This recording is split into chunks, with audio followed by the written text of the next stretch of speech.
Welcome to Strength in Leos. What's up, everyone? Welcome back to the Strength in Leos podcast, Season 3. I'm your host, Evan Wooldridge, here back after a very long break to give you another season of the Strength in Leos podcast.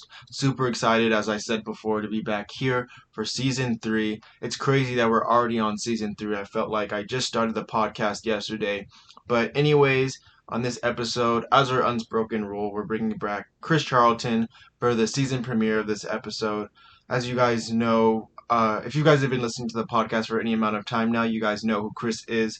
Amazing breeder, has tons of great information and advice to share with you guys. So I hope you enjoy this episode and hopefully get something great off of it. You guys always ask to have Chris back on, so he's here to share some great info with you guys. Anyways, like I said before, we're here back on Season 3. You guys have been asking for it. You guys have been wondering when is the season premiere going to come, and you guys are finally listening to it. Thank you guys for all your support from Season 1, very first episode that we released, to this episode now.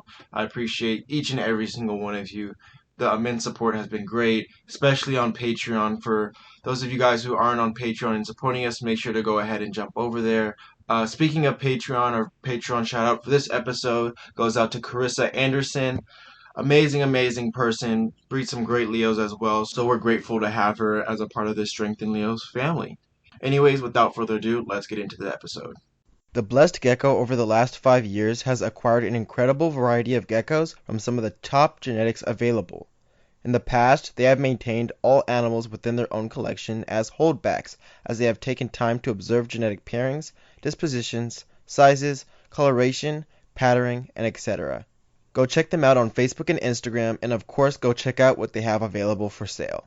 Impeccable Gecko is a small to mid-sized, family-operated, hobbyist breeder operation. They specialize in leopard geckos with high-quality genetics. At Impeccable Gecko, integrity and animal welfare is above all else. Miles Schwartz works with some awesome morphs and lines that are not only high quality, but also fairly rare in the hobby.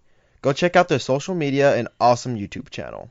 John Scarborough of Gecko Boer Reptiles has kept and bred more than 80 species of reptiles, and his focus has turned to specializing within the genus Eublepharus. He has worked hard to pioneer some of the most cutting-edge leopard geckos while maintaining genetic purity and honesty. Go check out their website for their most up-to-date availability, and don't forget to follow all of their social media. Suburban Geckos is operated by Chris Charlton. Chris's passion and enjoyment for herpetoculture, and more specifically leopard geckos, drove the desire to take his hobby to the next level. Suburban Geckos treats every animal with the utmost care and respect, and cut no corners when it comes to the health and integrity of their geckos. Suburban Geckos is a strong supporter of the Strength in Leos podcast, so follow them on social media and check out what they have available for sale.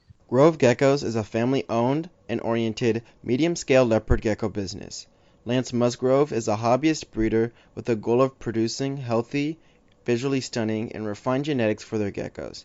They can be found online at grovegeckos.com or on social media like Facebook and Instagram. Give them a follow and reach out to Lance at any time. Spotty-tailed Geckos is a small hobbyist breeder that focuses on quality genetics and maintaining excellent husbandry. Andy got started in the hobby when his daughter wanted a pet leopard gecko. He immediately fell in love with the animals and the hobby. Andy started breeding his first leopard geckos in 2015. To this day, he keeps a very small collection sourced from top-tier breeders. Cenozoic Reptilia works with an array of morphs, such as white and yellows, max snows, red stripes, rainbow stripes, various lines of tangerines, clown crosses, and so much more. As they continue to integrate themselves within the community, they look forward to continuously producing greatness. The mission is none other to give back, which is also why they give 15% of their proceeds to charitywater.org and promise to give more as they continue to grow. Go check out Cenozoic Reptilia on social media, and don't forget to check what they have available. What is up, everybody? Welcome back to the Strength in Leos podcast. I'm your host, Evan Wooldridge, here for the third season. It's crazy that we're here for the third season of the Strength in Leos podcast. Time really flies when you're having fun. Having some great guests on so far, and we hope to bring some really awesome guests down the line. And speaking of awesome guests, kind of our unspoken word of truth and our rule that we go by on the podcast, the beginning of every season we just continue to have on Chris Charlton, a great guy, really who's been here since the beginning, and you guys keep wanting him to come back, so he's here again. Chris, welcome back to the podcast. What is up, man? Thanks for having me. Happy New Year, Season 3, all that good stuff. So excited. Yeah. Excited Going to chat. into 2021, should be a very interesting year. We'll see how things go. But yeah, we just actually had you on, it feels like, late November, and now you're back again for the first episode of Season 3. Back again. Like I said, all these crazy people that want to hear me keep talking, but whatever. I enjoy it, so we'll keep doing it. We got to give them what the people want. That's right. That's right. So as we go into 2021, last podcast we covered a lot of great in-depth topics. Going into 2021, what is your feeling on how you think your season's going to go? I know you had some really big changes coming your way, a lot of new animals, a new collection that you brought in, a little bit of an expansion. So give the people a little bit of information and insight into where you think this next year is going to go. So yeah, I think 2021 is shaping up to be a pretty good year. Yeah, I think probably in the last podcast kind of mentioned going into 2020 how we kind of paired less intentionally. So it's kind of a weird situation this year. I've got people asking about animals, and the winter is usually the busiest season for me. As strange as that is. And I literally don't have anything to sell them. So much of the stuff sold out by early fall this year. So, it was one of those things where you kind of estimate, how you think the year is going to go with the COVID thing. And I guess what it turned out to be was the opposite, that everybody's kind of stuck at home and wanting to spend money and buy geckos. So, but, obviously we're not clear of the COVID situation, but now I think feeling like, we've maybe got a better handle on things from a gecko breeding perspective. I think it's going to get back to normal for me. I'm still intending on producing more numbers than I have in the past. Obviously, we've talked about bringing Don's collection in. So that's already proving to be an interesting contributing factor, numbers wise. And, there was some, I don't know, we were kind of guessing as to whether or not the females, moving them from Texas, up to here, and the fact that his season usually kicks off in late summer, early fall versus mine's January, February. Whether or not his females were actually going to ovulate, was I going to be able to do anything with them this year, or was that going to have to wait until 2022? And as soon as the females rolled in here, I gave it about a week of them being here, and they all started ovulating. And then there was the question of, are the males going to do anything? Because I don't know about most people. I know, my collection is this way. Don's collection was this way. That even when our normal seasons were over, not only were the females done, but the males really wouldn't do anything either. It's like they kind of had, their own clock going on to where they would just kind of not be interested. So I didn't know about his males either, if they were still kind of on his schedule. But I've paired his males up too. And everybody, there's a lot of work going on here. It's like a symphony of tail slapping against plastic.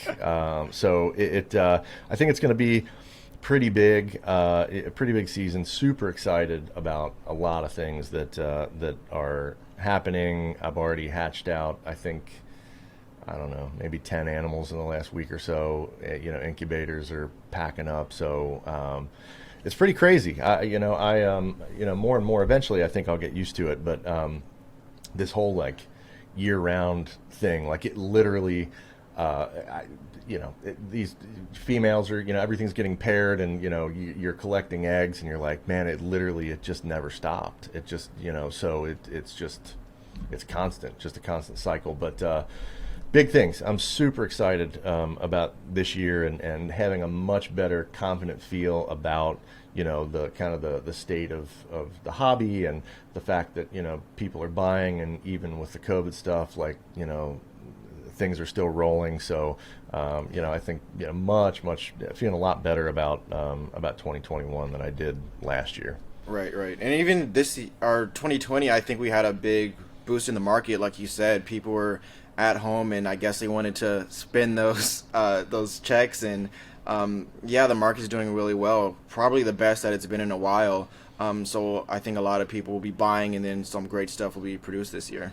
Yeah, not only that too, it feels like the hobby has grown, and that happens. It feels significantly like every handful of years maybe, but just for me, like the general interest and inquiry and talking to people that are just getting into it, and it was much more in 2020 than it has been in the last handful of years. So it does feel like we're kind of experiencing a bit of growth overall in the hobby, and not even just in the States. Like I've talked to more people this year, or in the past year in Canada, and the market and the hobby feels like it's growing there as well. So, it's good, for a lot of reasons. I mean, obviously, it's good for any of us that, are breeding and, trying to move animals, but Right. It's good for the hobby too.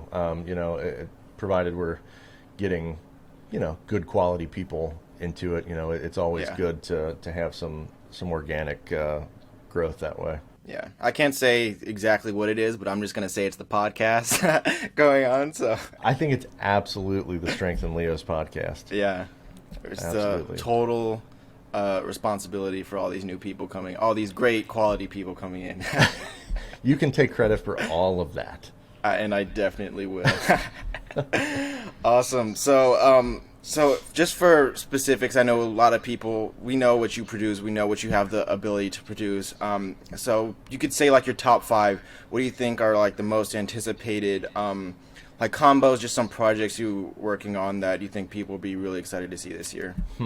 So the Firebolt stuff is probably one of those, and I say that just because for me, there's, I see so much potential with those, and off the top of my head, I probably have anywhere from 4 to 5 different kind of sub projects going on within those. So it's just like, go back and look at something like, white and yellow, or look at like Cypher. Now, granted, you're talking about dominant traits and recessives versus line bred stuff with the Firebolts, but still the point I'm trying to illustrate is, if you go back and look at pictures of, even with white and yellow, like what that was when it first came out versus what it is today, it's that potential like evolution over time. I say that with the Ciphers. Like I look at Ciphers and I think they're cool, and much respect to John. But, I invested in those more from the standpoint of it's the same philosophy with white and yellow. Like I look at that and go, what can I do with that 5 years in after crossing it into all my stuff, like looking at that potential. Yeah, absolutely. Yeah. It's more looking down the line than it is like this immediate of same thing with red diamonds, right? Like it all falls into this category of me like it's that approach of it's cool, but what is Chris going to do with it?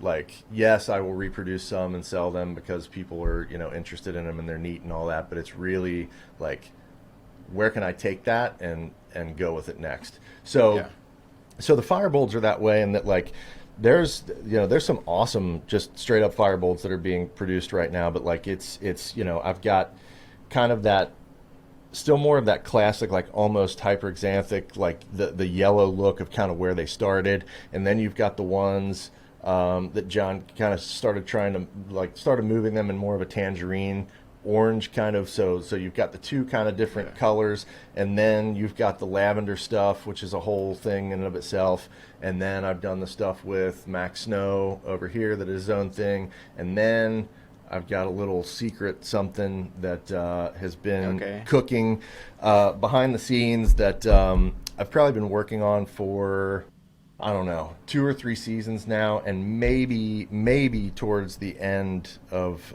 this season, like end of the summer, I might be able to realize kind of that next big, like significant step in the potential of the project. But to illustrate this particular Firebolt thing, I literally held back everything from that project this year, and that was, if they all net out to be females, which is what I incubated them as, I probably held back somewhere like 12 to 14 females. So yeah, I think firebolts are cool just because I just as awesome as they are, like just in what they are, I just think there's a ton of potential for that stuff. So that's always going to be a big one here. Some of my Instagram, my new Instagram friends might have seen the post I made, the little motivational, informational post about the carbon eggs the other day, and that's a huge one for me, just because I think there's so much potential for the carbon stuff, and it's been worked with so little in general, especially in the States. And between the two I invested in, the two Don did, obviously, like I've got 4 carbon females now, and for those that didn't read the story, we basically have not been able to even really, for all intents and purposes, catch even ovulations in any of the females for the last almost 3 years. So you see this thing with a ton of potential, and you invest heavy in it, and then it does nothing but like sit there and eat worms, and so we we're almost to the point to where it was just we were just kind of chalk it up to a wash, unfortunately. And then I have 2 at this point. I think that have been paired, one of which is already laid, so and they're viable eggs, and so that is like super, super exciting, just from the standpoint, if nothing else, of when you think about whether that's Black Knight or Black Pearl Charcoal, whatever. Like, again, like carbons are awesome, but like what does that have the potential to do for strengthening other melanistic lines? Because it's something completely unique to itself, not related to any. A lot stronger than the other lines too. They're big. They are stout females. So that's really exciting. Literally from the standpoint of like every once in a while, like I'll see somebody in Europe, like Spain or something like that, that'll throw out a carbon. Like whether or not that's a cross or not, I don't know.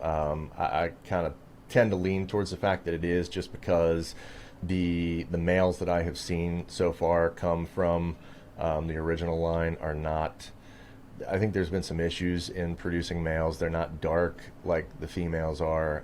So I really wasn't interested in, just in order to produce like pure carbons, in doing something that was potentially going to take the project back multiple generations and then have to work back up to the real dark melanistic animals. So I'd purchased a few Black Pearl Charcoals, like top of the line, like pure black when they were babies, from John a couple years back, and grew those out, and the male is like just super awesome, and paired him to those females. So like those eggs, highly anticipated as far as what those are gonna turn out like. I have my guesses, but so that's a really exciting one.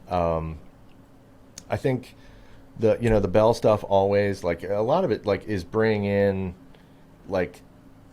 Don stuff is has been really exciting to me, just because a lot of my stuff has always been from Johns and Dons, and it's just been kind of calculated pairings over many years, where now it's like bringing his stuff in and actually working with a lot of that foundational stuff that helped to build mine to where it is today.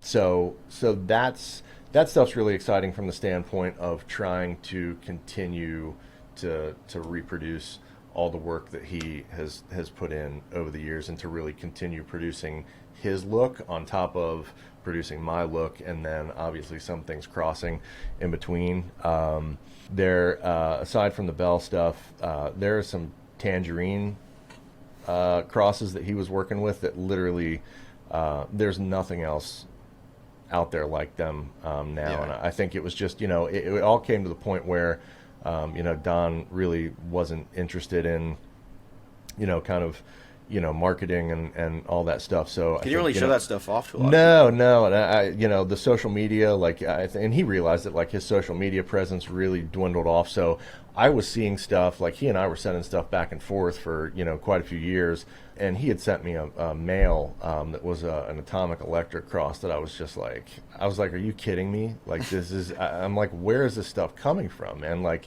And then he was like, oh, once I send you the other stuff, he's like, if you like that guy, like, you're really going to like the other stuff that I send you. So it's like, really, like, to me, like, the electrics get really kind of more into that red kind of tone. So, like, the color on them is just awesome.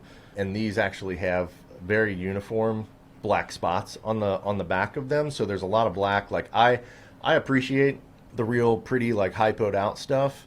Like, the GG stuff that I started producing, years ago, Right. that was like super bright. Like, you've got some of it, like, it looks like it's like battery powered, like super clean. Yeah. I think those are beautiful. I just, where I'm at right now, like, I'm more interested in kind of breaking away from that, and like, how much like pattern and like crazy contrast can I get into tangerines. So when I got these from Don, I was just like, electric seems to be, I haven't worked with it a ton in the past, but it appears to me where it's almost like, for lack of a better term, like the color is almost kind of like tacked on to the top of the animal versus coming from within, because as this animal has grown, like, those black spots have like it's almost like a sheen of the orange back over top of them, where when it was a baby they were super, super bold. So I have all of that stuff, and have already paired that, and some of that stuff is already laying. There's some extreme marine stuff that came from, like, a lot of this stuff is like stuff that Don had gotten from like people like Brian Jett, like, a long time ago. Like, there are some things that I got in that collection that are pretty exciting. Like, there's a bright bell male that's just unbelievable. Like, that, and again, like, some of the stuff is things that Don, animals Don has been carrying around for 6, 7, some of these males like 8 years old, or older, and they're still doing work. So the challenge there is, like, Don sent all these males up, and I'm looking at the dates and got all the information from them. We went through, a session of doing all that, and I'm looking at the males, and I'm like, dude, these are like 6, 7, 8-year-old males. I'm like, where are the young males? I'm like, where's your contingency plan? He was like, these males are still doing work and producing, as good, if not better, stuff that's out there. So I didn't bother. Yeah. And I'm like, oh my gosh. So, like, my paranoid way of looking at everything is like, my first thought is contingency plan. Like, there are certain ones of these animals that, like, the first few clutches that are coming out of them, like, I'm incubating male, because if these males, you don't know how long they have left. if these males go, like, Yeah. then it's done. So I was just like, he told me that, and I'm like, what? Like, this is it? So yeah, like, there's a lot of work to do, with regard to kind of considering, Don stuff, but just a lot of exciting stuff there too. Like, I had gotten a really, really awesome white and yellow sunglow bell male from Don a handful of years ago, and super, super cool. But I had never really done anything much with sunglows myself, and certainly not on the bell side of things.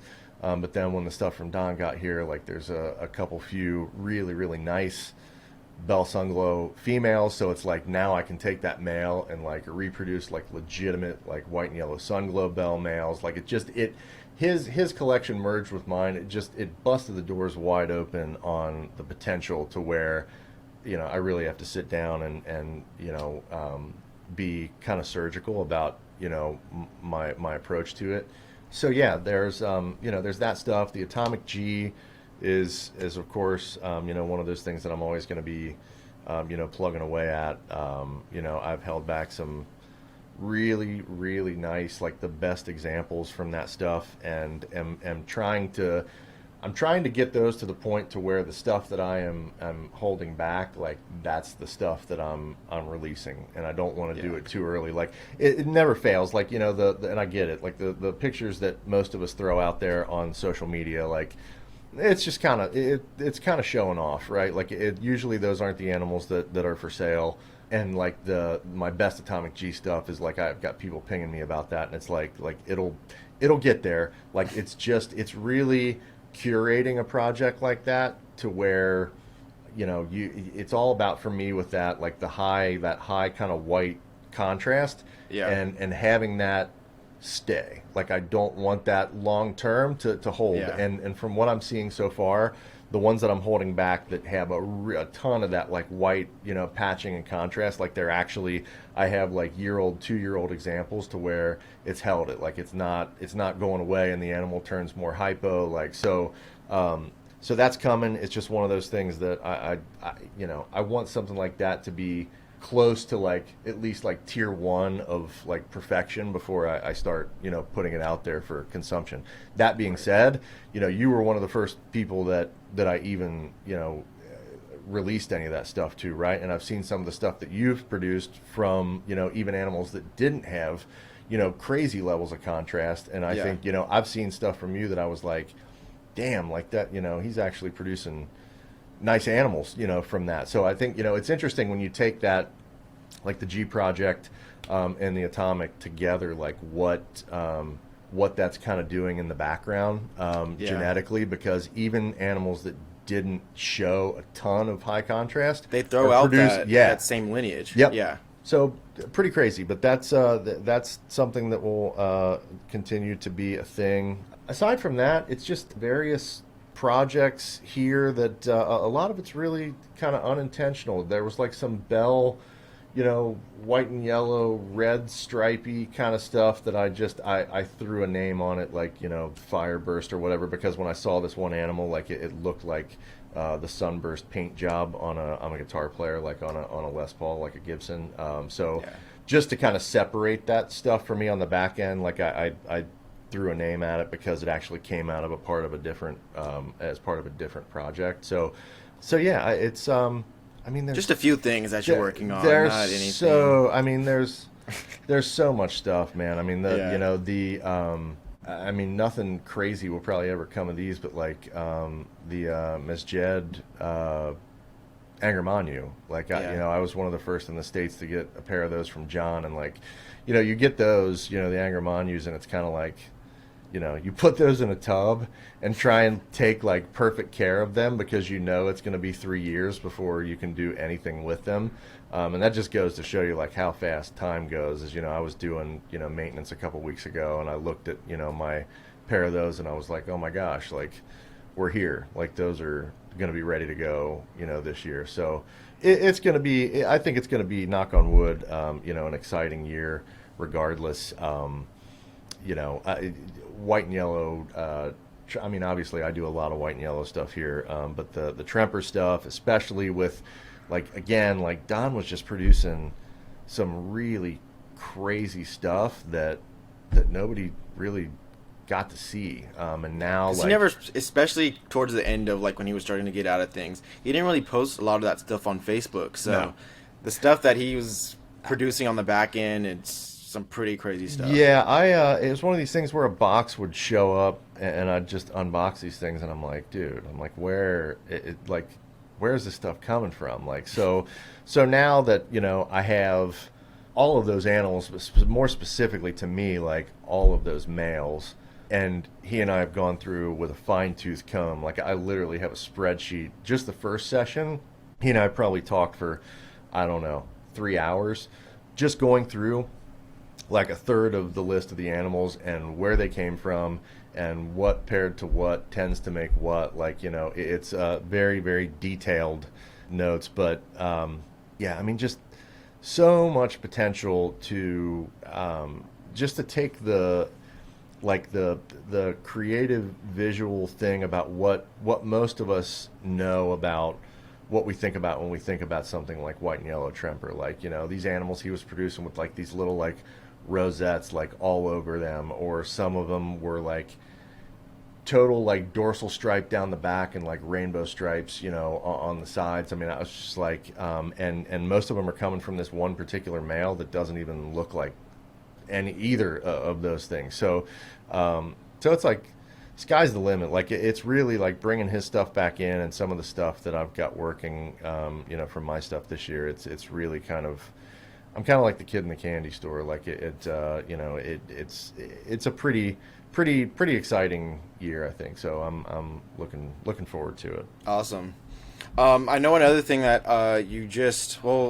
you just posted that blog that you had on your page. Everybody who's been following for any amount of time knows that every once in a while you like to, post some nice animals and kind of tell the story behind that animal and kind of the process and a little bit of motivation in there as well. So for anybody listening who hasn't seen it, make sure to check that out. But what was kind of the story behind that for anybody who's read it, and then also like say where you hope to kind of take that in the future? Yeah, so the story behind the blog is that there was never any intention to have a blog, and it was totally not calculated in the least. So I when I got when the first clutch of viable carbon eggs hatched out, after I think the first person I pinged was John, and I was like, oh my gosh, like that, they actually laid good eggs. I kind of thought about the whole journey of the last almost 3 years of kind of what Don and I had gone through with the carbons, and I'm like, there's, like you said, like, every once in a while, like, it's not something that I do all the time, but every once in a while on Facebook there would be kind of this motivational kind of thing, whether it was about like resilience or in this case, patience, and it all, usually any of that stuff, like I would post something and usually rather lengthy on Facebook, and I was like, well, I'm like, I've been spending so much time on Instagram since November when I kind of came back over there. I'm like, maybe this could, somebody could relate to something like this. And obviously with with your podcast, with the Strength in Leo's podcast, like a lot of that is about, we try and drop, as much knowledge and experience and stuff like that as we can. So I'm all about trying to help people. And so I wrote this thing up spur of the moment about these particular eggs and the journey, and about being patient, and kind of talking about that, not everything is always going to, go according to plan. And it turned out to be kind of lengthy, and I went to post it on Instagram, and Instagram was like, no, you can post like half of that text. And I was like, oh shit, man. Like, I just spent like 30 minutes writing this. And so I'm like, well, maybe I'll post something on my website and just do like a hidden page, and I'll link people to it. And then so I get on the website and I start tinkering around there, and I'm like, I could do a blog page. So I did that, and then it needed a title. It wanted me to name. So all of this like happened in the course of like an hour or two, and I was like, I'm just going to throw it out there, and anybody that wants to read it can. If not, whatever, it's always there. So that's literally the story. There wasn't any bit of it that was calculated. It was like year one excitement, in breeding geckos, that these eggs had popped out, and I felt like I had to tell everybody about it and make the story kind of, I saw where it was kind of somewhat relatable, probably for people, regardless of what size they are, how long they had been doing it.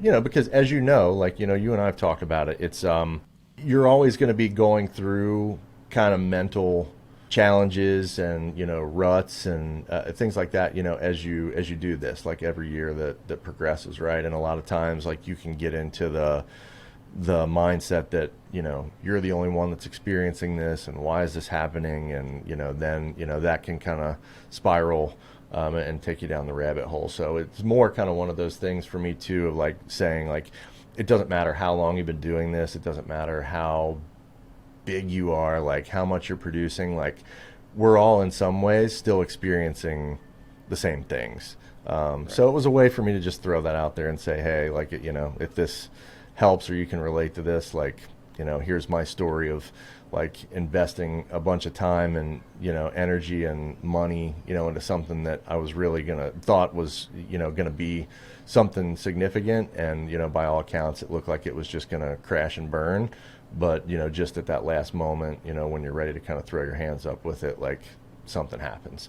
Right. But it's going to happen when it's meant to happen, right? Like I said in the post, like, they decided they were gonna, the right pairing, the right time was going to happen, but it was on their schedule, not on mine.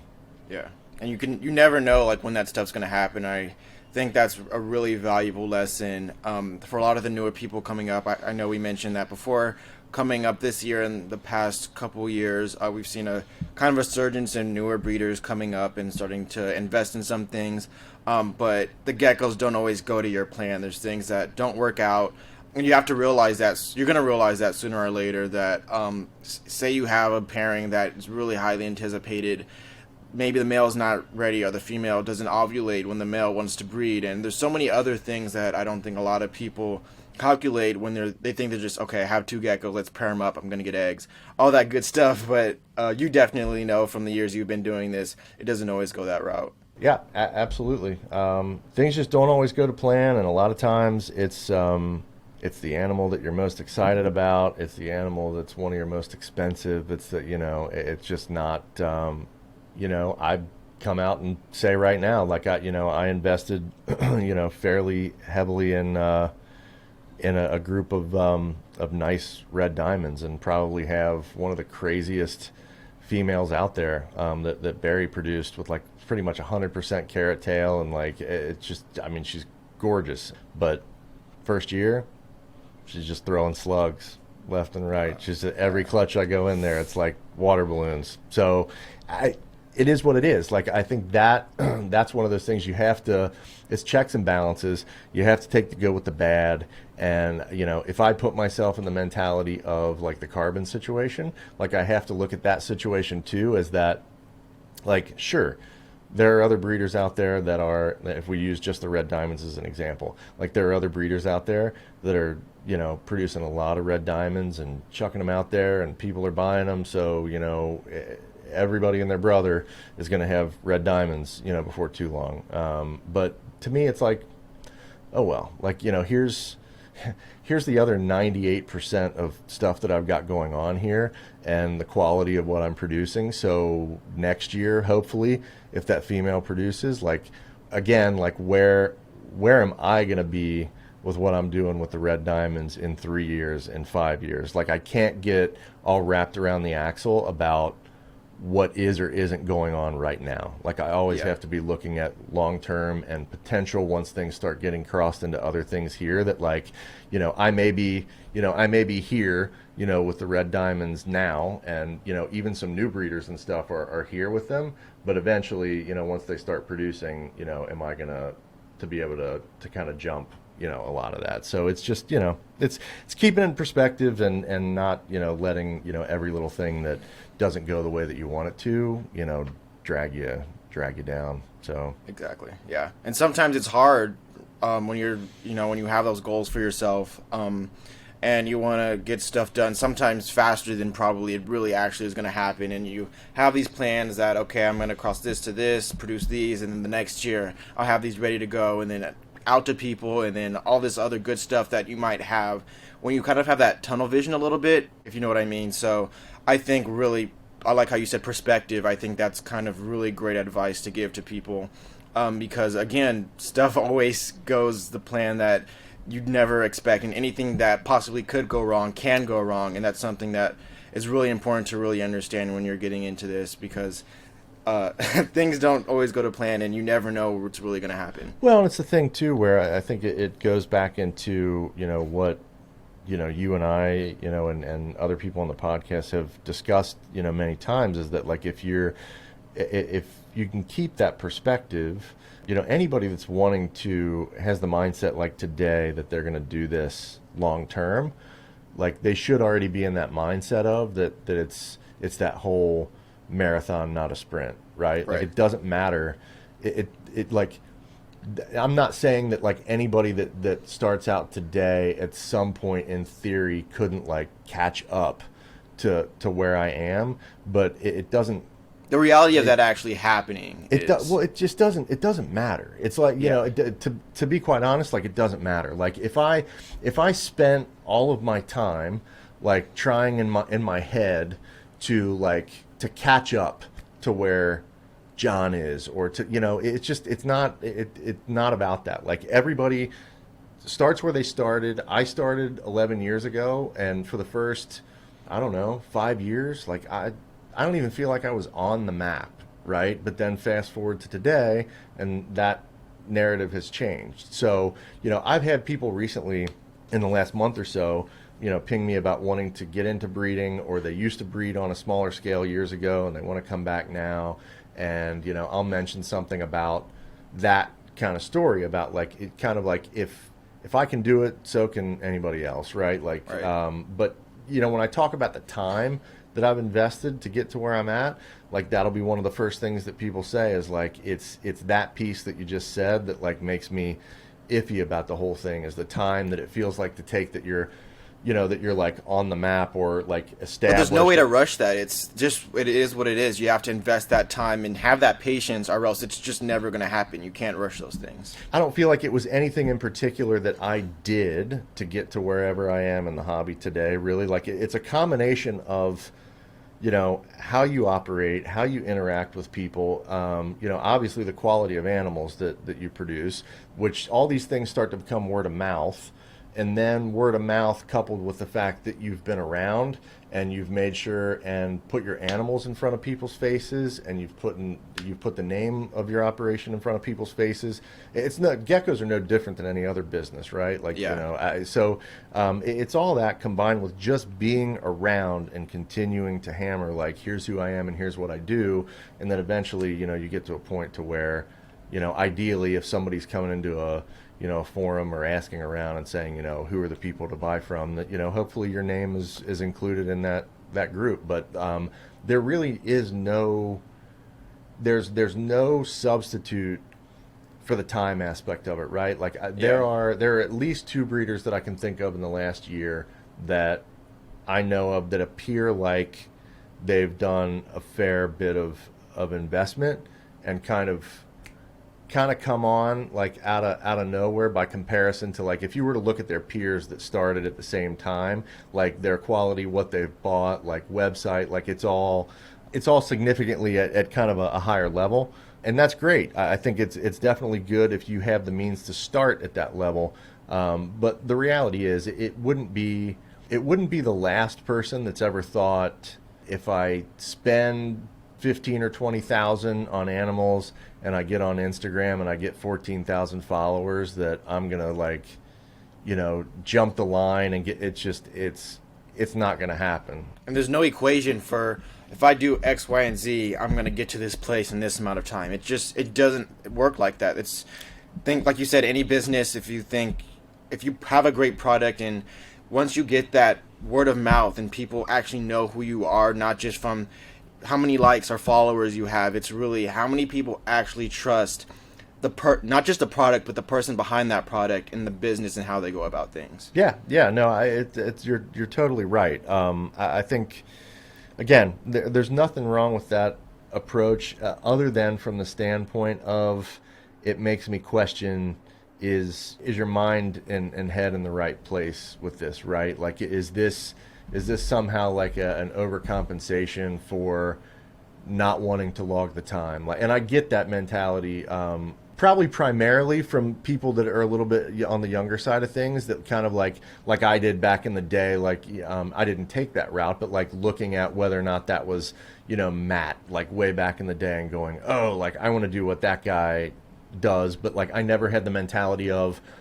I want to do what that guy does, and I need to do what that guy does and be at that level like right now. And I feel like some people have that mentality, like, oh, like whether it's Gecko Boa or Suburban Geckos or whatever, I need to do that, and I need to jump the line on other people like this. So I'm gonna spend a bunch of money and build a pretty website, and it's like, no offense, man, like, you've got nice animals, but and there are people that will buy from you, but like, you can't substitute, like, generally speaking, like, people don't know who you are, like, so how many people are going to come in and invest heavy when literally, like, you're with all due respect, like, you're just not even on the map yet. Like, you know, you can see that from, like, your perspective, like when you started doing it, like the last few years, like coming in from where you were when you started to what you've built to today, you're logging your time. I don't want to say paying your dues, but like, it kind of is a little bit. You're standing the test of time. Like, all the frustrations and things that you have now, like,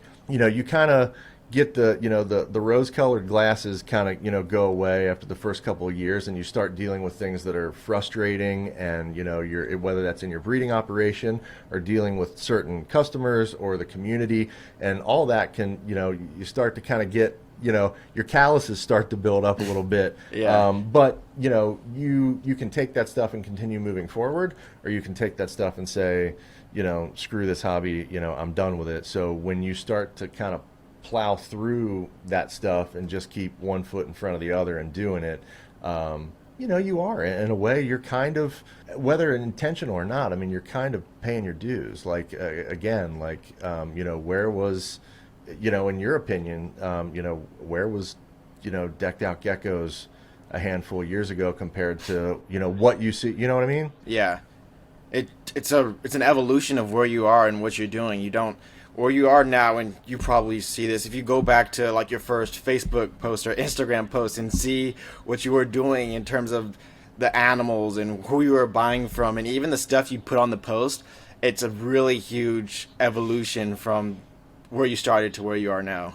Oh, I go back. I think I did a post on Instagram not that long ago where I posted like one of my first pictures and the first normal that I ever had, that I started the whole thing with, and I was just like, oh my gosh, like where, how did all this happen? But no, I would always, and I will continue to, encourage good people to keep plowing forward in this hobby, and if doing it at whatever level. Like, I have people that ping me that that want animals and want to breed, but they're like, it's just always going to be a hobby. Like, I would never want it to be a business because I feel like I would lose the passion for it. And I think that's awesome too. The more good people that we have in this hobby, the better it'll be. I think people just need to. It's that, and I get it, because even though I am not a younger person, I still have my own issues with like instant gratification just in life. You know what I mean? So I think as long as people can get past the fact that it's just not going to be an overnight sensation kind of thing. It's not. And that's not because there are people like, me or whomever that's like, sitting at the top of the ladder with their foot on people's heads. I mean, I think, people like you and other people that I've talked to would hopefully say exactly the opposite. Like, I don't approach this like, it's competition, or, we need to get this person out, or, they can't get, like, it's nothing like, it's exactly the opposite. But like, people need to have realistic expectations in coming into this, that like, there is no, I'm not saying you can't have success, you can't sell animals, nothing like that. But at the end of the day, there's no substitute that is going to bring you into the conversation,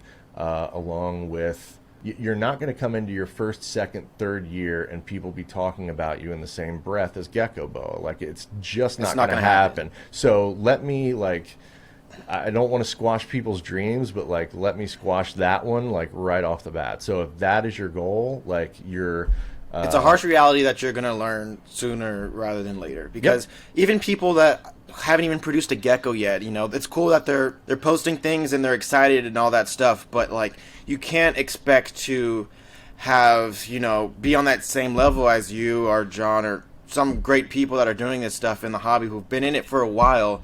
If you haven't even produced a gecko, like, you may never produce a gecko, but you're posting stuff like, oh, I deserve to have this recognition or something. But at the end of the day, the reality is, if you don't have people's trust, then you really don't have much in this hobby right now. So you got to learn that. Absolutely. No. And like I said, to reiterate, like, I'm more about, and I hopefully people have gotten, I've gotten this across, from the other podcasts that we've done. Like, I think, and John would say the same thing. Like, I'm all about bringing people along on the journey. It's what I do professionally, what I've done for a long time, like, outside of geckos. So like, I'm all about building the community. The reality for me is, like, every time somebody like Don drops off, like, Don and I will always be friends, and we still talk to this day, about geckos or anything else. But like, the reality is for me, like, my kind of circle just continues to get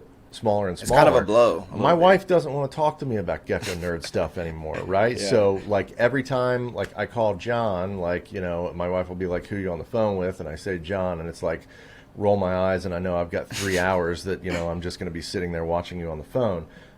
So I'm all about building that network of good people that are, have integrity and are really subjectively approaching it the right way, so I think, like I said, like you're, a great example of that. And there are, a few others, too. And I want to encourage that. But by the same token, I think, like to the people that I talk to, semi kind of regularly at that level, like I'm going to shoot straight with you. And whether or not my, what I'm telling you is gospel or not, like I'm not about like candy coating things and wasting time Right. beating around the bush. Like it's direct as I see it through my lens with my experience, which whatever that means. But that is just one thing that I think people need to understand is if it's that marathon versus sprint. If you're wanting to do this, even if it's not as a business, if you're wanting to do this long term, you love leopard geckos, you're geeked out about it like the rest of us are, and you want to keep doing it, you see yourself doing it for years and years, then find a comfortable chair, sit down and strap in, because it's going to be a long ride. Like, don't look to be an overnight success. And as long as you can do that and you kind of follow a good kind of set of guidelines, doesn't necessarily have to be my way, John's way, your way, then you can totally do it. But don't put a bunch of energy into trying to kind of fake the funk, with trying to be this picture of like, I'm established and I've been doing it for 12 or 15 years, when like you just got your first few geckos like 8 months ago. You know what I mean? That's not at all to down anybody in that situation, to take a shot. Like, it's just the reality. Like, if it really means that much to you, it's just that whole cliche thing, right? Like anything worthwhile, it takes time. Nothing that was worth anything comes easy, and I don't think leopard geckos is. I almost kind of, in a way, like knowing the time and the work and like the sacrifice and like, a lot of times, obviously, I'm even as an older guy, like I'm a big gaming nerd. So like there are plenty of times where my friends are jumping on and gaming, and I've got 2 hours of gecko work to do after the kids have gone down, right? So, or there's times on, a Saturday morning where I'm, if I wasn't doing the podcast with you, like I would be in there doing a couple hours of gecko work. Meanwhile, the kids are upstairs hanging out with my wife. So it's, it's sacrifice. So when I see people that have this mentality of, I'm going to try and, jump the line, or like, it's just kind of like, man, like, I don't want to say it's, it's a resentful kind of thing, or that I take offense to it, but kind of sort of, just because I know the sacrifices that everybody has made. Like, at your level, Evan, like I know there's sacrifices that you've made and that you continue to make. I know the sacrifices that John has made. Like, so just, have the right perspective. Don't try and rush it. Like, if you really want to get to where you want to be in this hobby, like you can, get there. Just chill out, relax. Right. Like, let it happen. Don't try and rush it. Like the whole reason why it's like, I still really haven't settled into my spot in the hobby in a lot of ways. And I talked to John about it, and John's just kind of like, he's been doing it to the point where he's like, what's the big deal? Like, if I get, people that, send me emails or something that, like really positive things and kind of hold me at a certain place in the hobby. Like, I'm still at the process where I'm trying to ingest all of that. Like, I'm not walking around like, oh, look at me, I'm Suburban Geckos. So I'm still trying to kind of process and accept, whatever place that I'm at, in the hobby. For me, the most important part of all that is acknowledging the journey. Like you talked about, like going back and looking at those old posts from, 10 or 11 years ago, and those old pictures and the posts that I would make, and like, then looking at where I'm at today and going, God, man, like it has been, like it's been a while. Sometimes it's hard to even recognize that. I think we're so into like just kind of the routine of doing things, and you've done it for so long that you know what you have to do. You've done this season after season at such a high level. Sometimes you do forget where you started, and it kind of humbles you in a way that you're like, okay, wow, I really have made progress, and there's still so much more progress to make. So it puts things into perspective a lot, that you are, evolutionizing as a person, as a breeder, as a business, a hobby, whatever that is for you. And it's really just humbling to see that progress over the years. I think I think humility to me is an important part of it. And I even used to, like, when I was much more active as far as like being in bands and things like that, I had the same mindset, is that, like, on some level I knew that in the genre that I was at, that I was like writing cool stuff, and the band was producing, good music. But like, I was very conscious of the fact that, like, whenever you get to the point to where you really think that you're cool and you're really that good, like, that's when you're going to start to suck. So, like, I think I've taken the same mentality here, and there's a balance. Same thing. Like, I'll go and talk to my wife, and I'll be like, oh my gosh, like, this person sent this email to me, and it was like all this stuff, and like, just like super positive, and like I was inspirational and all that. And I go, I just don't, like, I haven't accepted it. And she looks at it and she's like, I don't see why you don't see it that way. But I think maybe it's some kind of mechanism within me to, like, keep that, to always stay humble with it, and not ever walk around and let the ego start to drive things. Because again, like, I think it's just like the music, like, you start to become that person, and there are those people in this hobby, and I don't think it's a good thing. I think it's a turn off. So, stay humble. We're producing neat leopard geckos, but as I've said in the past, like, we're not curing cancer here. So I remember when you were first getting back on Instagram and posting again, and people were like, oh my gosh, Suburban Geckos is following me. I remember, and you were like, what's the big deal? Like, yeah. It's very strange to me. But I mean, obviously it's flattering, but I still don't, I don't get it. I don't know. At some point, I'll probably be like, okay, like, and just be accepting of it. But to me, it literally, like, having that stuff show up in my story, like, because I liked it, and like exclamation marks and emojis, and it's just like, dude, like, what? it's not that big a deal, really. But Instagram's been awesome. That was a big surprise for me, and I say that because I was always under the impression that Instagram was just a smaller kind of same thing as to what was going on over on Facebook. And it's one of these things that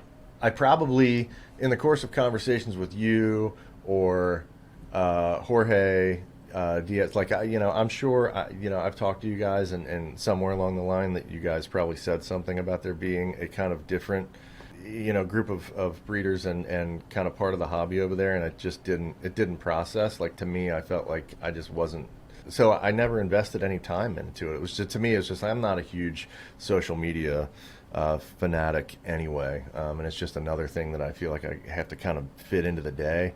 But so I was kind of like, well, I'm posting everything over on Facebook, and I've got a big following over on Facebook, so why, like, and only to find out there's like there's a little bit of crossover, but there's like a completely separate, like, microcosm of the leopard gecko hobby over here, that I don't know, generally speaking, if Instagram and Facebook communities are really that aware that the other exists. How different. I would say with, and this is with all due respect to the Instagram folks that I've met, because they certainly have nice animals, are very cool, like, been awesome to me. I think the vast majority of the larger hobby as you and I know it probably exists more in, like, the boomer space over on Facebook than it does on Instagram. But that said, I think for me, Instagram has been, that community has been so refreshing to me, because I love, there's plenty of people on Facebook that I'm friends with and that are awesome, but I do find that because that larger part of the hobby and the more maybe established kind of part of the hobby is over there, that's where a lot of the drama and, kind of like what I call like the babysitters club kind of stuff happens in the groups, and I just at this point where I'm at, like I have no interest in that at all. And what I have found on Instagram so far is that drama doesn't really exist, and people generally are very supportive of one another and have been incredibly complimentary. And like I literally went from, I don't even know, 600 or something followers on Instagram in November to I don't know, the other day it was like over 2,500 since November. So it's just like going up and up and up, which is awesome. But the conversations that I've had with people have already bought stuff from me on Instagram. So it's been really neat in the way that it's just like, I don't know, open this door to something completely new and fresh, which is cool to me too, is just to get to meet new people and talk to new people about geckos and have people being really excited about your stuff. Like I'm literally like, those pictures, I've got,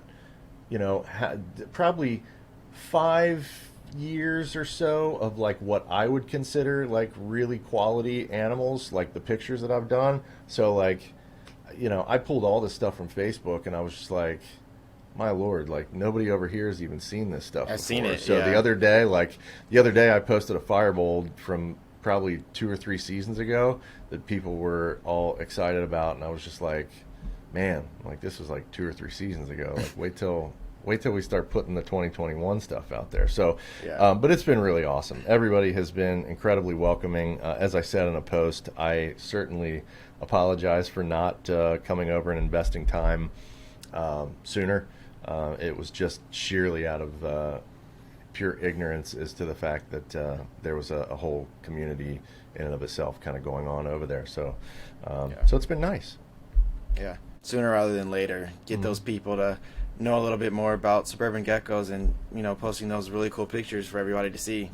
That's usually, unless there's something crazy going on, that has become my routine, is that literally before I get out of bed every day, I will make my Instagram post. It's time to make the Instagram post before I ever even get breakfast. Got to make the Instagram post. So so no, it's cool. Everybody's been awesome. So with that community, I know we kind of talked about the differences between Facebook and the Instagram.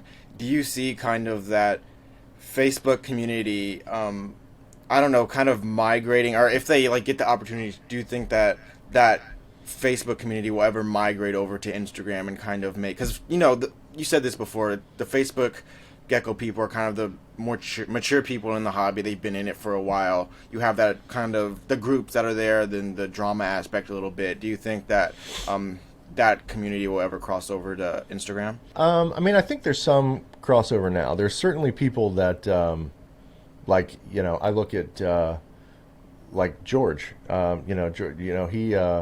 He's obviously been working that Instagram side of things for a long time, and you can see by the followers. And there are some others that I'm familiar with from the Facebook more legacy kind of side of things that have clearly been working that. But I don't know if I see like some broad scale wholesale migration over. Right. I think just because people are comfortable with Facebook, and that's kind of been where the majority of everything has really been happening on a large scale for so many years now.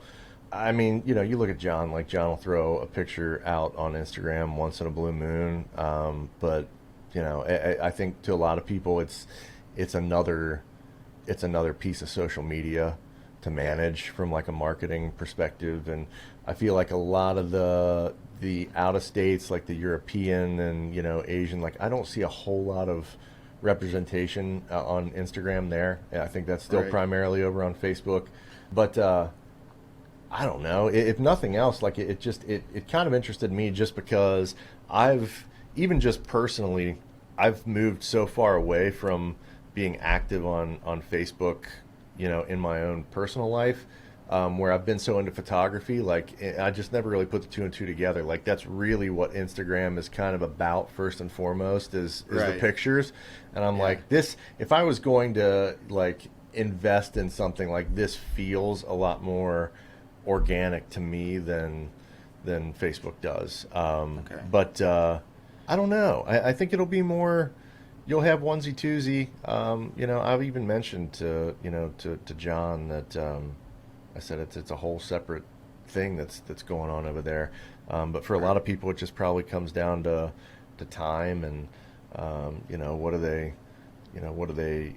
personal goals, like what are they trying to achieve. For me, like of course, like I want to reach as many people in the hobby as I can. And you really didn't even have to. You had such a great following on Facebook. You could go pretty much your whole breeding career without even going on Instagram. And I think that's probably like, if you, again, like I always try and balance like the hobby passion part with the business part. But the reality is like we're all on different, journeys and have different end goals with this. But like, I don't want to talk for John, but like if you look at, for example, like where he's at, like, if he wants to produce X amount, every year, and he's already at that amount, and business is fine and it's right where he needs it to be, like in the pocket, then not that he would be opposed to getting more customers or connecting with more people, but like I don't know, how motivated is he going to be to really drive that if everything is kind of in the box of where he wants it right now. There's not really that push where I've always used Morph Market. And I think Instagram helps that too. Like it's more of a reach thing for me. And I've found with just posting a handful of animals on Morph Market, like there's people all the time that ping me that are like asking me about an animal that I have, on the Morph Market, and I'm like, why don't you go here to the website? And they come back and they're like, oh my gosh, like you're, like so it's cool in that way, and that you're literally like connecting with people that even like have been breeding on some level and maybe doing local shows, but they're not really into the hobby itself. But now like they're seeing like this bigger thing to it. So it's just, I don't know, it's just neat to have, vehicles like that have enabled me to ultimately, get in front of, a lot more people than like just Facebook alone. Yeah. So, because the reality is like, I didn't step out of myself, kind of outside myself to think about it. My wife kind of, turned the lights on for me that like, the younger generation today, I'm not going to say that they're not on Facebook, but like I say semi in jest, Facebook being a boomer thing. Like, yeah, I wasn't on Facebook. I wouldn't be on Facebook if it wasn't for Leopard Geckos. I have no reason to really be on that. So, I'm like, Twitter is something that has never really interested me on any level, but Instagram, like, there's a ton of people on there. So, I'm still obviously going to, continue, once babies start coming out, like, it'll start getting back to more of a one-to-one thing, right? Like the Facebook, I kind of dropped off the face of the planet with that, kind of onesie-twosie post here the last few months. But like once really things start rolling this season, it'll be happening on both. But I don't think what I have seen is the growth on Instagram with regards to engagement with me and my stuff. I manage them with the same page on Facebook, so I can see the trends and the organic growth on Instagram is significant, where the Facebook stuff, like once you get to a certain level, like sure, I could go out and do make posts like engagement posts for like a like campaign, you know what I mean? Right. And I've got like 13,000 and change on Facebook, and I could go do a like campaign for the next week and I could probably have 20,000 likes. But like you get into this thing where it's like, A, does it matter? B, the way the algorithms work. Okay, so now I have 20,000 followers. Maybe 5,000 to 6,000 of them are ones that just saw a neat picture and said, I'm going to like that page. So once I actually go to start posting, my reach is only going to get to a fraction of those people. And now I've weeded out the customers that really want to follow me, and they're not seeing it with those posts. Yep. So it's a really dicey game to play, and I know there's games that people play on Instagram as far as like, I'm gonna like a bunch of people and then they like me and then I unfollow them, or like the problem is like you're potentially getting into the same problem there. Like your goal is, the way your mind is working right now is, I want these big numbers to show that people really care a lot about my stuff. But what you're doing in essence is building a lot of followers that may like a cool picture of a leopard gecko, but never in a million years would buy a leopard gecko, let alone breed them. So now, instead of the message getting to Evan, who is a leopard gecko breeder and interested in that topic like passionately, now it's going to Joe over here that liked the cool picture of the gecko that doesn't really give a shit about. Yeah. So you got to be real careful there. I think there's been plenty of people in the past that have fallen prey to, I'm gonna pay for likes because I want to look like I'm really something. But in a way, you're really potentially shooting yourself in the foot by doing it. So.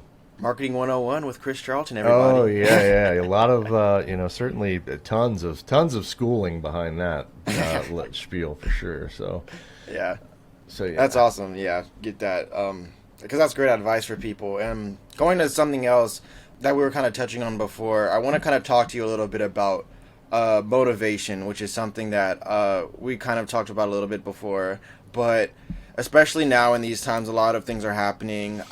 Sometimes, especially when you've been in it for a long time, you just start to kind of look at the micro level a little bit instead of the macro and kind of look at the big picture of things, and you start to realize sometimes things don't fall into place like we were talking about before. So you, as a person who's been in it for such a long time, how do you continue to year after year not only continue to produce the awesome stuff that you've been producing for the time that you've been in it, but also keep yourself motivated and relentless pretty much, and also keeping that resilience aspect of it too, for continuing to doing the stuff that you've been doing for a while? So I think there's a lot of dialogue that goes on between me and myself, sometimes internal, sometimes external, to where my wife is upstairs probably going, why is he downstairs talking to himself again?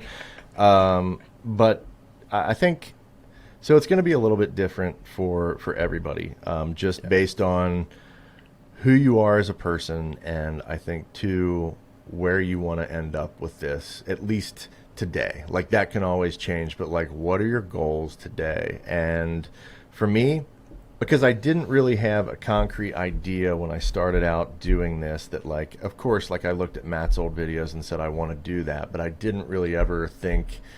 I think there was the majority of me that said that's not really feasible. Like, that's not something that, but I'm still going to do it because, leopard geckos are super cool and, all that stuff. But I think for me, it's after I've invested time and effort into something to where it truly becomes a passion project, it becomes very difficult for me to walk away from. And, going back to the music thing, like I've been primary songwriter and played in bands here locally since I was probably 16 years old. So if you're really doing that, and, like I was, I'm a creative person, and writing, and, it's cathartic, and you're putting all of kind of your soul and all this stuff into it, it becomes, after a certain point, it becomes a difficult thing to walk away from, or at least it is for me.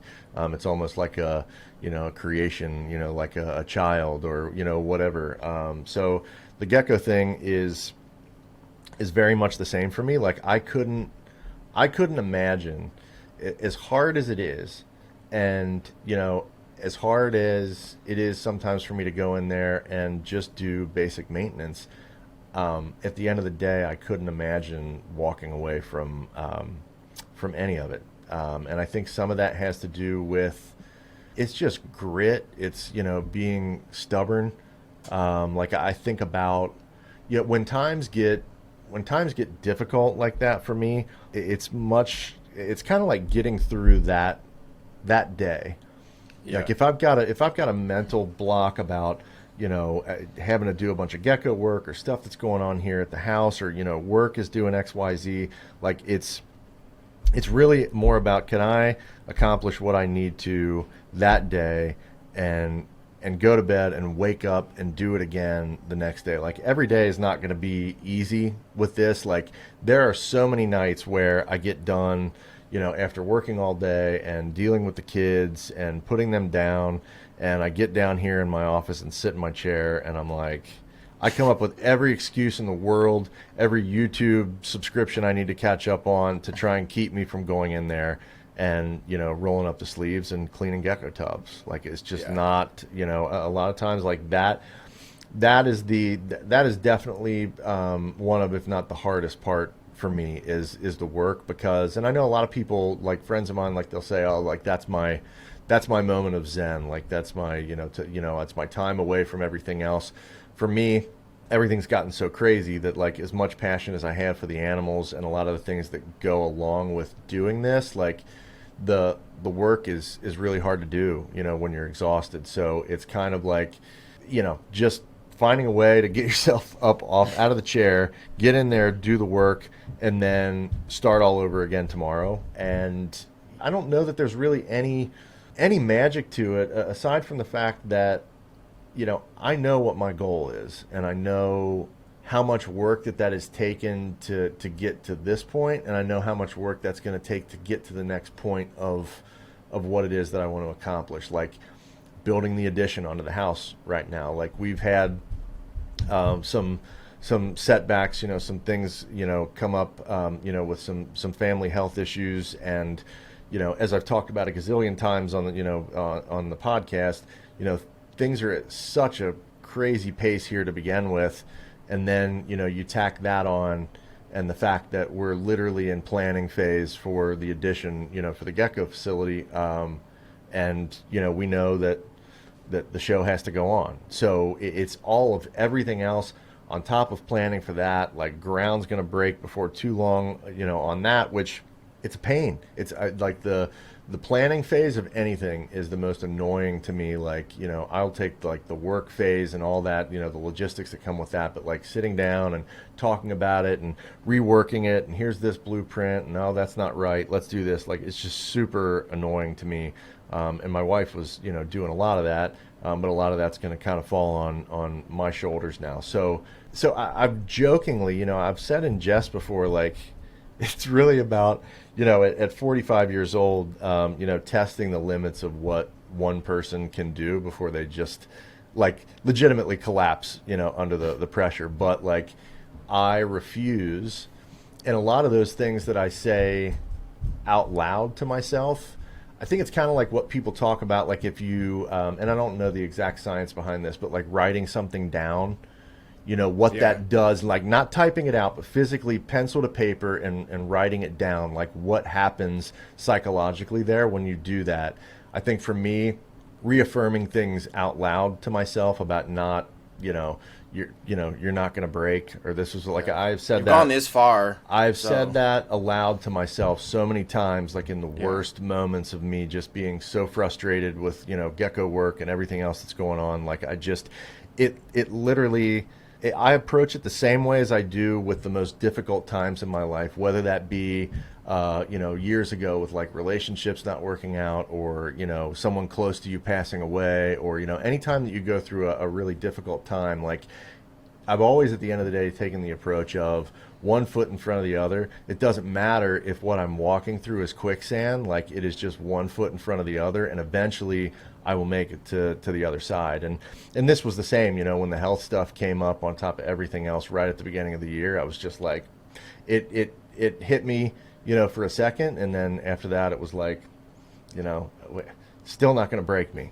I'm still not quitting. So, you can keep, like, you are literally going to have to chop my legs and arms off to where I can't do the work anymore before. I'm sure even then you'd still figure out a way. I'd end up training. Robotic I'd end up running my mouth, training somebody that I could trust, and have them come in and do the work. But like, it literally, hopefully most people don't, get to the point where it's like that. But I have a very specific, kind of goal in mind, and I know my goal and what I'm going after is not an easy one. And, by all odds, like, go out there and talk to people about, like, John's situation, that, like, I breed lizards for a living. Like, that's what I do. Like, not many people can, when you look at the numbers, like, I breed snakes for a living, whatever. It's not, the odds would be highly against the probability of something like that happening. Yeah. So, knowing full well, like, the odds that I've been up against, it's it's just grit, man. Sometimes you just got to bite down and push forward, and that's it. You know, I wish there was some kind of a secret, to it, but to me, it's just how determined are you?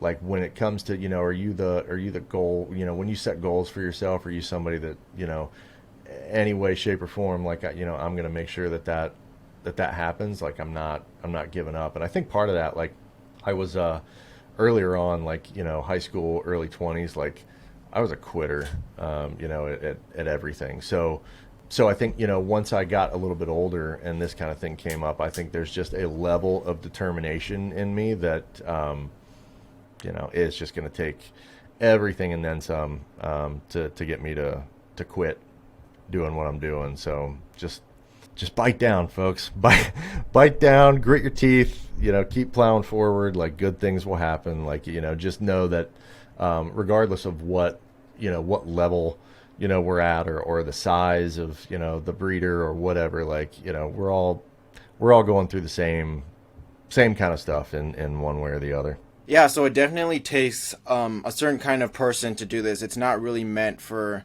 everybody. I think based on the tenacity of you and some of the people who have kind of stood that test of time, you start to realize that definitely the odds are stacked against someone who's really doing this, even on a hobbyist level, to really get to that point where you're really happy with what you're producing and you're satisfied with where you're at. But it always is going to be something that you're going to have to work up to. And then just realize that it really takes you to just bite the bullet and buckle down sometimes to get that work done and get to where you want to be. Yeah, no, I think that just goes back to what we were talking about earlier with, when people kind of try and cut that part of it out, it's just like, that's where when I think about, like, it's certainly not been easy, and if somebody came in and said, I just want to keep, 10 or 20 animals and, I love them and I want to produce them, but I don't want to grow it any more than that, or I can't with what's going on, in my life outside of that with kids or career or whatever, like I'd say, yeah, absolutely. Right. Like whatever about this, makes you passionate or what your goal is, like, that's awesome, because it's such a subjective thing. Like everybody I know, people that I work with professionally, my friends, like they look at the chaos has become such a part of my normal that I hardly think about it. I hardly think about it anymore. I think the stress becomes subconscious because they're all like, you're crazy. Like there's no way, and it does, man. Like it's nuts. Like answering stuff from people. Like if I'm in the middle of a conference call, at work, or emailing a bunch of people, once work is done or the kids are down, and every Wednesday packing up everything and taking it out and shipping it, and I mean it's a lot. Like once, and I think this year was noticeably, or I should say 2020 was noticeably different than any year. It's like even for me, I hit some kind of stride, some next level in 2020, where it was, whether it was the cost on things and kind of getting to the point where there were certain things that I was at the point of like setting market price for and things like that, and just how quickly things sold, and like, so with all that, and it's all positive stuff for where I'm going, but like with all that, like the pace and the cadence of things, like the demand was even more, to where I could see, like, listening to people like Justin Kabilka, right, to where his wife looked at him, at some point, if you read his story or listen to him talk about it, like his wife looked at him some point and said, you're not going to be able to do both of these anymore. And there is a point to where you're going to have to jump off that ledge, because whether my goal is producing 600, like after bringing all of Don's animals on and building the room, and I have a ridiculous like order for more racks from Animal Plastics, like once the reality of all that sits in, like there is a point, as confident as I am in myself, like there is a point that it'll be a breaking point, like you just, where it's like you can't, like you would literally be working like 24 hours a day physically, and, you can't keep up with the demand. It's impossible. So it's It's coming. Like I can see, like, it's like the calm before the storm. So I'm already taking kind of what happened in 2020 and projecting and making assumptions on what 2021 is going to be like. And so I foresee a it's that kind of decision point, in the future of, okay, like at some point you got to go on, you've built things to a certain level and, your confidence level, and there's got to be some faith involved and some risk and some luck involved with that too. Yep. Yeah. Yep. Absolutely. So, no, that's kind of the story on that. Yeah. Yeah, I think a lot of people, it'll be really interesting to see these next couple years plan out. I think, like you said in the beginning, we've seen a really great positive push in where things have been going in terms of the hobby, some of the people that are getting in, and the market has been great, as we said before. So coming into these next few years, I think it'll be really interesting to see just how things grow and how things turn out with new morphs coming into the market, some exciting new things, some new line bred stuff that's been kind of been added here and there. And then again with the project you've been doing, it'll be really cool, I think, to see how things end up in the future and to see how things pan out. Yeah, I think we're potentially kind of on the cusp of some, whether that be with line bred or like we talked about with the cipher. I think we're kind of on the cusp of some, at least some, probably good sized portion of the hobby being able to kind of do things that are moving the hobby forward, because it's interesting.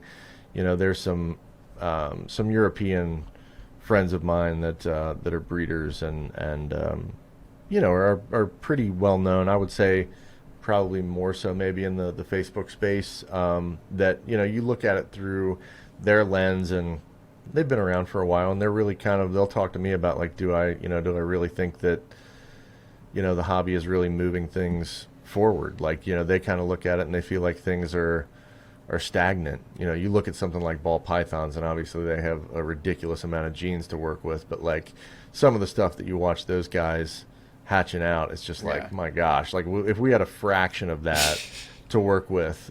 So for us, what it really comes down to is, it's a lot of polygenic stuff. It's line bred. So, we just don't have a ton of genes to work with. So that's where it gets down to that, like, having the eye for things, taking calculated risks, and what are those animals that, like, when people post them visually, because that's the most that we have to go on in the leopard gecko hobby, like, where are those kind of more groundbreaking looks coming from that you go, oh man, like that just jumped it, to the next level.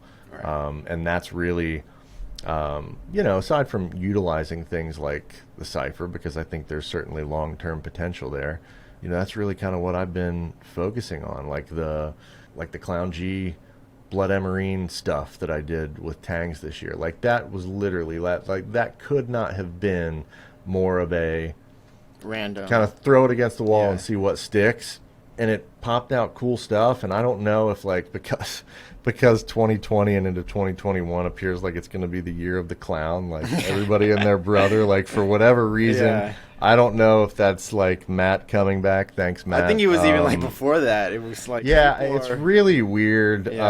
Like, they, they're cool. Don't get me wrong. Like, I have a couple of clowns, but I think everybody's going to be really surprised, like, what they look like once they get past the juvenile stage. So to me, it was another thing, like, my Clown G's, like, I was never interested in reproducing Clown G's because I knew ultimately, like, how they were going to turn out.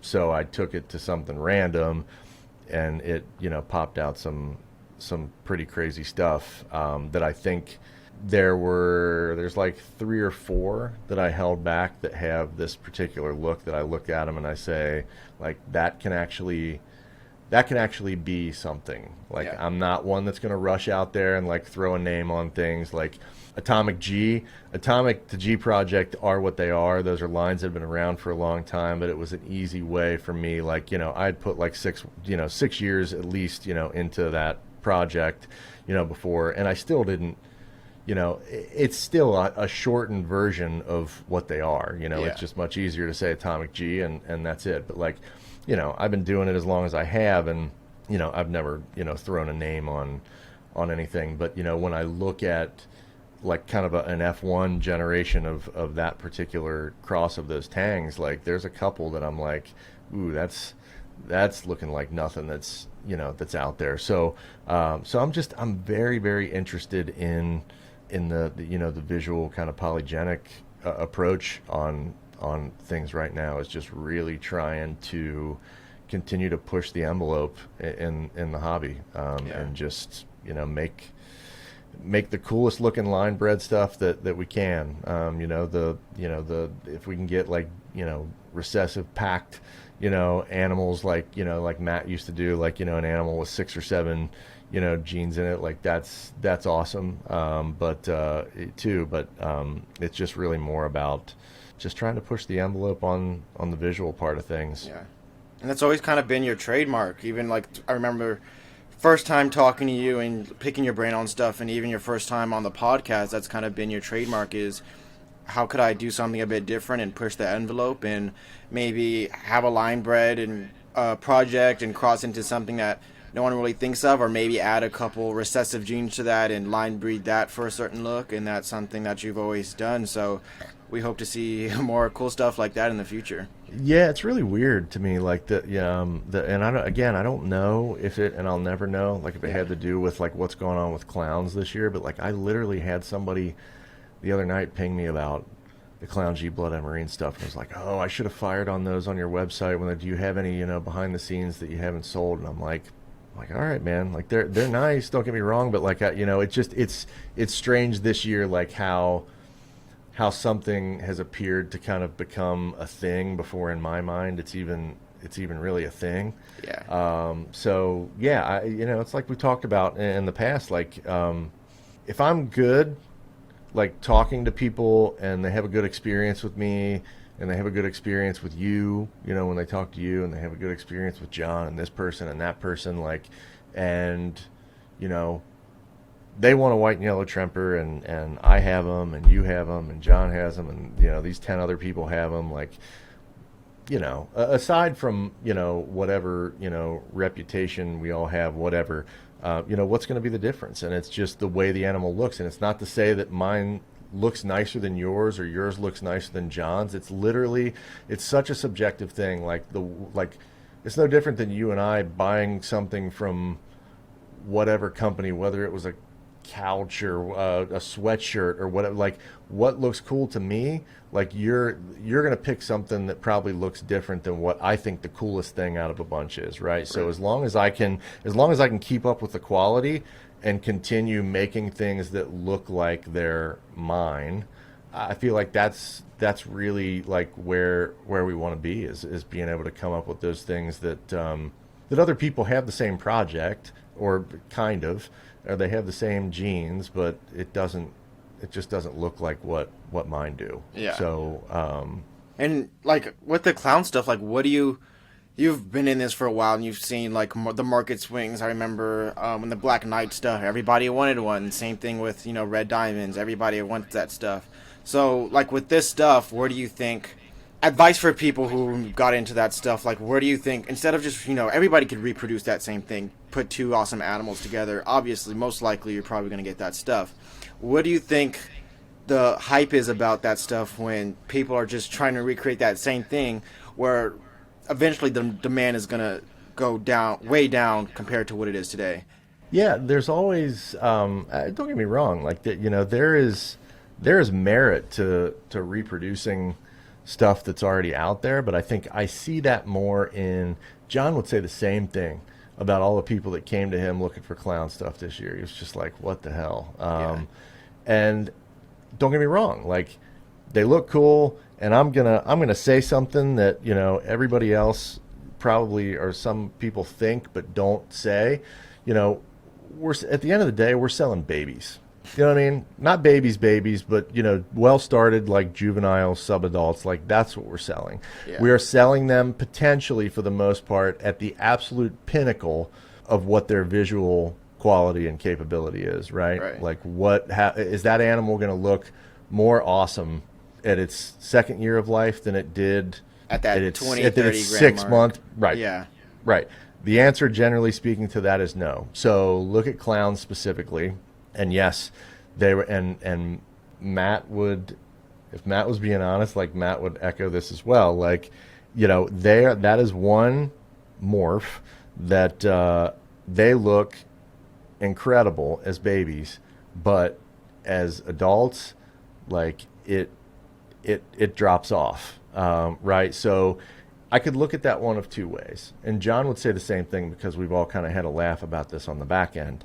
People are clamoring for these things, and it's clamoring for like what you're going to produce as a baby.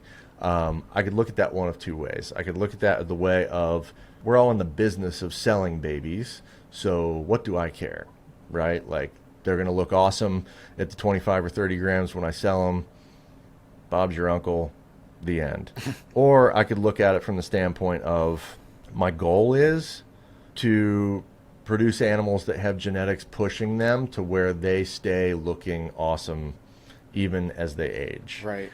And that is, I'm not going to say that's the driver behind everything that I do, but that is a conscious piece of what I'm doing, right? Like I like to pull those animals out of the tubs that are a year, 2 years old and be like, still awesome. Like I am still working with like the really hypoed out GG blood stuff that you had gotten yours from. Yeah. Like I just got one of my original males back from Don, still looks awesome. And that to me, like there's a coolness factor there to me, and that like these animals like still look nice, well into, a few years of life, right? Like, Right.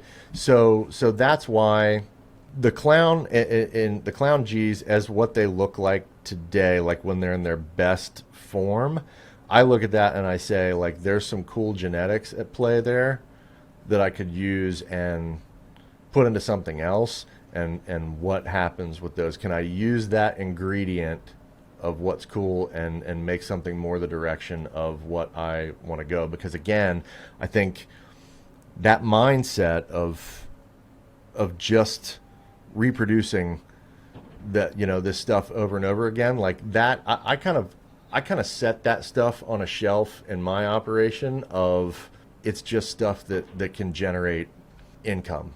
Right? You know what I mean? Like it's not a passion project for me. Like that, like that is not I feel like the advances you're going to make in taking that reproductive approach with one particular, like it's just you're going to hit a point where it's going to slow down, maybe not fully plateau, but so yeah, that's my it's just like in the you talk about the Black Knights, like that's still rolling, it's still a thing. I just feel like Clown G kind of trumped that this year, but like it's I think the same thing like with the G Project Atomic Crosses, like that stuff.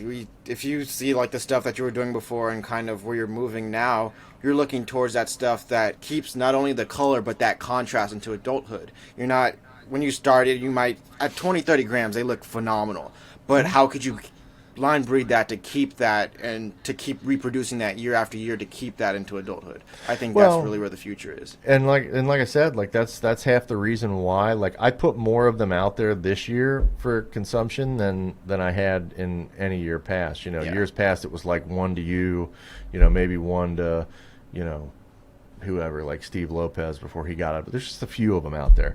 This year, I put a handful or so of them out there. But to me, it's really about, like I said, like curating that until I get that to where I feel like people can take that thing and then start doing other stuff with it. And I get that, like, so many people ping me and they're like, I have to have a 1.1 or a 1.2 of those because I want to keep doing like what you're doing with them. And it's the same thing as the clowns. I'm like, that's cool. I mean, you can do whatever you want, but like, it's more interesting to me to like I said, same thing with the red diamonds. Like, what's going to happen when I get them producing strong and I can take them into at least 5 different things that I have in mind right now.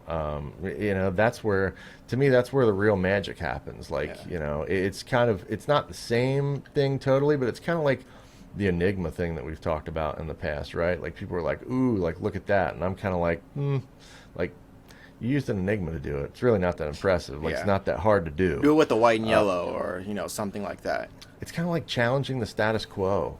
You know what I mean? Like, make me get excited about something that you're doing, and not just kind of regurgitating all of what's been done, which feeds back into that discussion with some of my European friends, where they kind of go, like, I feel like the hobby's kind of, it's just kind of plateaued. Like, they're like, nobody over in Europe is, doing anything that's really that interesting. And I think there are interesting things happening over here in the hobby, but that's where I get into that discussion of where is, and I, this is, present company excluded, but like, where is that next generation of, not next generation of people who are breeding? Like, there's always a gazillion people out there that are breeding, but where is that next generation of people that are looking at it and like flipping the script on its head, right? And challenging the status quo and doing things like, and not to blow smoke, but like, I love the fact that you're doing what you're doing with the Albie stuff, right? Like, that excites me, because it shows me like you're thinking creatively, like you're thinking out of the box. Like, it's not just like this, lemming approach to breeding leopard geckos and reproducing everything that everybody else is doing. I don't know. Like, this is not saying, again, like me, John, anybody else on here, that like what we say is gospel, but like there's been a few people on the podcast that have reiterated the same kind of thing in different ways. Like, listen to what these people are telling you. Like, I don't need, appreciation, thanks, a pat on the back, anything, but like, it doesn't matter if it's photography, if it's this conversation. Like, people like me, like, I am serving up stuff like on a silver platter, for people, and intentionally, for a reason. Like, the intent is like, come and take some of what I'm sharing with you and go and do something with it. Like, I want to see, that next generation of people that are doing just that, man. Or, because at the end of the day, like, it's about the hobby. At some point in time, as much as I don't want to think about it, look at somebody like Ron. Like, the reality is, all of us are going to get to some point in our career, in our age, in something where that day is going to come where I'm going to stop. And I don't want to think about that right now. But if I get past myself, and I get past Suburban Geckos and all these things that are like in my reality and in my ego, like, I get past that, and there's a hobby here. Right. And the leopard gecko species and all these things, like, there's something that is going to ideally and almost definitely roll on once I'm done. And that's what I'm waiting to see. Like, where is that, and maybe there are a few that, in my opinion, there are a few people, here and there, but maybe some of them we haven't even met yet. Maybe those people, some of them, they haven't even started breeding or gotten their first leopard gecko yet. But that's kind of the exciting thing for me, man. It's just that's why, aside from like enjoying the conversation with you, like always, like that is the, every time that we talk about it and I go like, ugh, like, people don't want to hear me. Like, I'm tired of hearing myself talk. Like, it really becomes more about it, if I can keep doing this and like, giving back to the hobby, and maybe if I put stuff like this out there enough. It all comes down at the end of the day to execution. Like, you have this information, like, again, with the photography stuff, people probably come to you and they listen to the podcast, but that's cool. But like, when are you going to get the camera? When are you going to start taking pictures? When are you going to, start purchasing animals? Whatever it may be, it comes down to execution and really trying things out, doing things, and, adjusting from there. Yep, absolutely. Yeah. 100%. Well, Chris, again, I want to thank you for coming on. These people love to hear you talk. You could just take over the podcast if you wanted to. It's all yours. Well, yeah, we'll have to do one of those, what is it, the social media takeover or something like that you were telling me about? Yeah. yeah, Chris is now a sponsor of the podcast for anybody who doesn't know. So hopefully soon we could get him doing one of those takeovers and see a little bit more behind the scenes stuff. Absolutely. No, that's awesome. No, I appreciate you having me, dude. Like I said, it's always a pleasure talking to you, and can't wait till we do it again. Awesome. So for anybody who's listening to this for the first time, where could they find all your stuff at? So, all of my stuff, let's see, Facebook, everything is pretty much whatever the site is, /Suburban Geckos. So, facebook.com/Suburban Geckos, youtube.com/Suburban Geckos. Instagram is the same. The website is suburbangeckos.com. Dabble a little bit on morph market, though that is like ancillary at best. So, you can pretty much find me anywhere. Email me at chris@suburbangeckos.com. Find Evan. He knows where to find me. So I'm always around. Always around. Awesome. Well, have a good one, and we'll talk soon. Thanks, man. Take care. And that's a wrap for this episode of the podcast, guys. I can't thank Chris enough for continuing to coming on the podcast and supporting us. Chris has also newly become a sponsor of the podcast, so Chris has really just gone behind me from the beginning and really provided that support that I've needed, both for the podcast and then also personally and on a breeding level. As you could tell, Chris is a very motivational guy, especially during hard times. And for those who are new to the podcast, at the end of every episode, I do my one big thing. And for this episode and my one big thing, Chris really talked a lot about when time gets tough, the tough gets going, and themes around pretty much just that, and sticking through things, especially when things get tough in this hobby. As things do, life gets hard, and sometimes not every breeding season is 100% a complete success. So just remember that, and there's always going to be light at the end of the tunnel. Chris said a lot of this stuff throughout the podcast, and it really just stuck with me. So for this episode, that's going to be my one big thing. I want to thank everyone for joining us in yet another episode of the Strength in Leos podcast. Don't forget to share with a friend, rate our podcast, and subscribe. Follow us on Instagram and Facebook at Strength in Leos. And last but not least, tune in next time for our next episode on Spotify, iTunes, Google Music, and our website, strengthinleos.com. This is your host, Evan Woldridge, signing off. Continue to grow in knowledge and share the strength in Leos.